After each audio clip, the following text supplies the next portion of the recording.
Samoa nei, ai walu I New Zealand.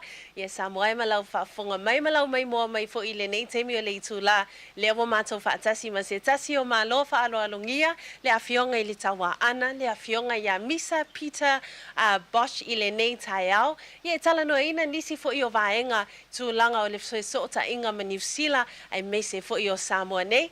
Good morning. Talo for love, Janine. It's good to be here. Thank you. Thank you for being on our show today.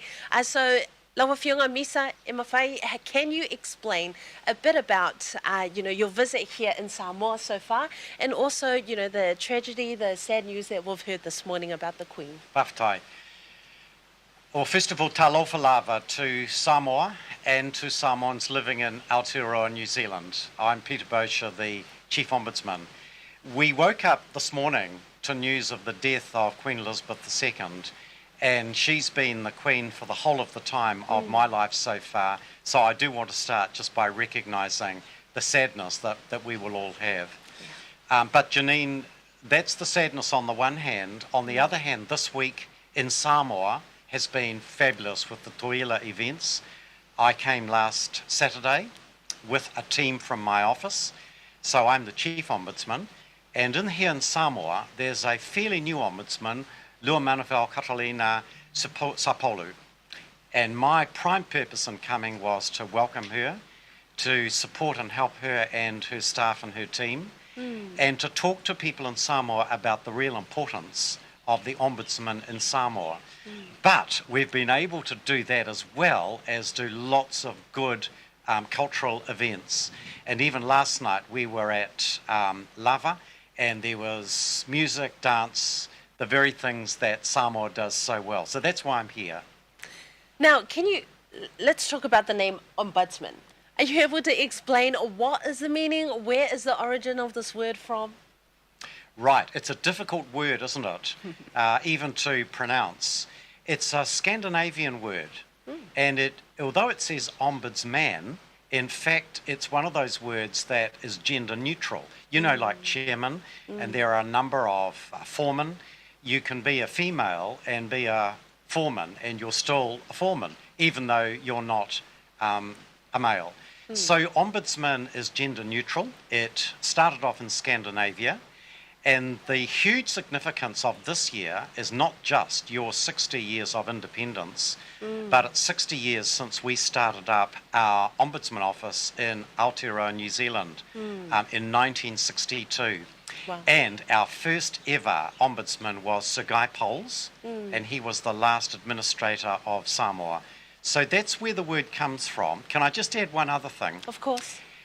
In terms of New Zealand, to try and explain to Māori, our indigenous people in New Zealand, what we do, we've been gifted a name, and it's Kaitiaki Mana Tangata. Kaitiaki Mana Tangata. Kaitiaki, to look after, mana, dignity, tangata, people. And so that's the better description. We look after people's dignity and mana. That was actually going to be my next question. Who does the Ombudsman represent? Right. Well, first of all, and Samoa is the same as us. Our act is the same as yours. So maybe 3 quick points, Janine. Firstly, it's a free service. So whereas if you go to the Lands and Titles Court or the District Court or a court, you usually have to pay.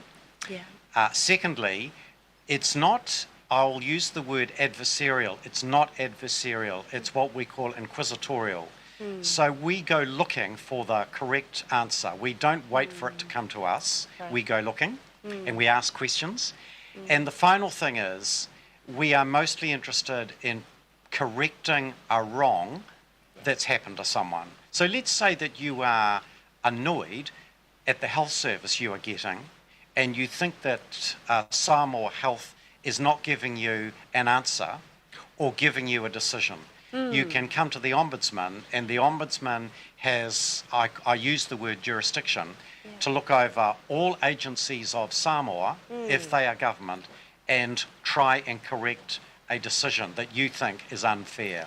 Right, so the Ombudsman investigates for the people, Correct. A complaint that comes through. That's right, that's correct. And it's quite different to going to the police because, you could end up being a witness in court and police, it's pretty formal with uniforms and everything. We are not like that. We come to the end of something and we recommend, let's say it's the Ministry of Health in Samoa, we recommend they do it differently, and that's what we do, and we then wait for them to adopt our recommendations. So it's, as you can see, it's more informal.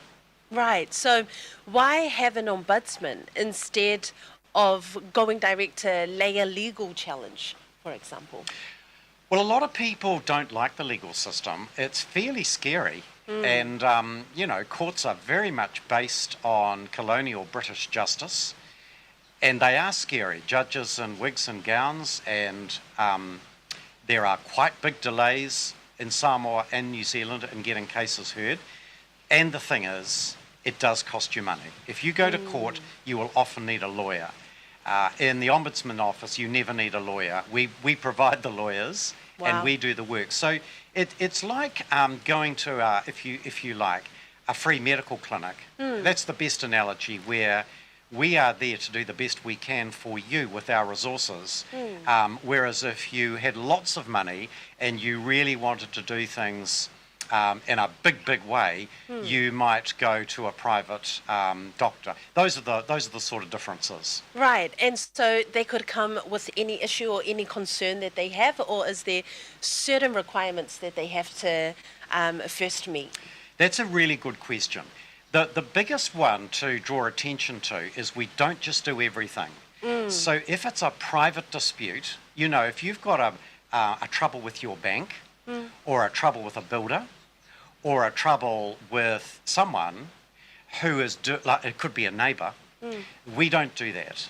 Okay. That's a private dispute. We do stuff that's related to what the government is doing in your life. So that's really the most important thing. If you live in Samoa, that's really all that you need to establish. You just need to say who you are and what you want assistance with, and say the office here then takes over, asks you a little bit more about what you're wanting to get as an answer, and the office then takes over. Wow, so what are the legal powers that the Ombudsman have? Yeah, that's another good question. So our legal powers are, first of all, to try and resolve the dispute if we can, by talking to each side and, if you like, trying to persuade someone to change their decision. If at the end we go to the full length of formality and an investigation, we are only recommendatory. That is, we form an opinion, you are wrong, you should do it differently, and then we make a formal recommendation. And we have no power to enforce it in the same way as a court does with a fine or imprisonment. Right. I'm in this position right now where I have made a recommendation and someone in New Zealand is not doing as I've recommended, so I'm now about to write to the Prime Minister.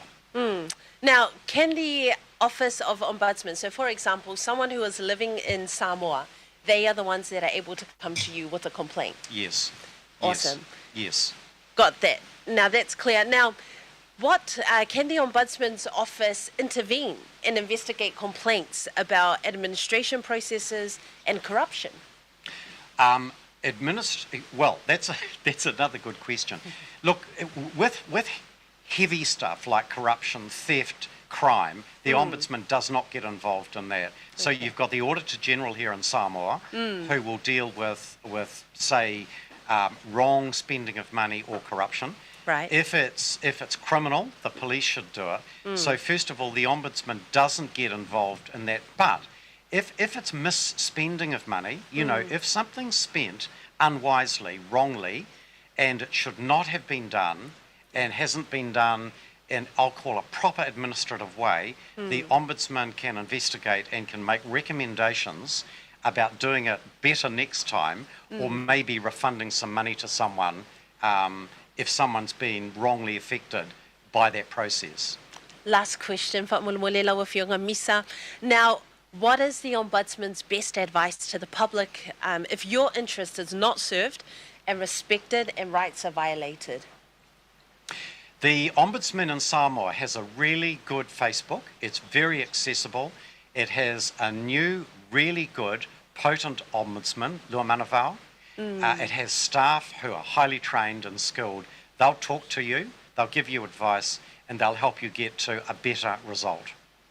Thank you so much, Misa. Is there anything else that you'd like to add before we wrap it up? No whawhatai, but this is the nicest interview I have ever done in my